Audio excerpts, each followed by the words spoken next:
आज मी तुमच्यासाठी बनवते हराभरा कबाब मित्रांनो. इतके मजेदार टेस्ट आणि ऑइल फ्री असणार एकदम सिंपल रेसिपी असणार आहे. सुरुवातीला पालकला आपल्याला बॉईल करून घ्यायचं आहे एकदम 3-4 मिनिटासाठी. त्यानंतर लगेच एकदम बर्फाच्या पाण्यामध्ये डिप करायचं जेणेकरून पालकचा कलर एन्हान्स व्हायला पाहिजे. आता आपल्याला ब्लेंड करायचं त्यासाठी मिक्सरच्या भांड्यामध्ये ॲड करतोय.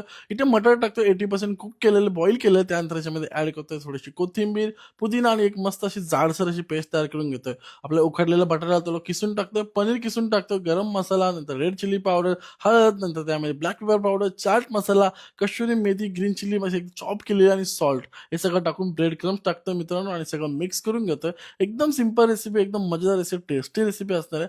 थोडंसं हाताला आपल्याला ऑइल लावायचं आणि एक छोटासा गोळा तयार करून घ्यायचा आहे आपल्याला लिंबूच्या साईज एवढा आणि मस्त असं जसं वडा असतो त्या हिशोबाने त्याला चपटा करून घ्यायचा आहे. वरतून एक काजू ॲड करायचा आहे. असं काजूने मस्त दिसतो बघायला एकदम भारी येतो. लग्न-बिग्न कार्यामध्ये तुम्ही बघितलं असेल अशाच टाईपच्या असतात. आता इथे आपण एअर फ्रायर यूज करतोय. एअर फ्रायरमध्ये आपल्याला कुक करायचं एकदम सिंपल रेसिपी असणार आहे. मजेदार पटकन बनतं.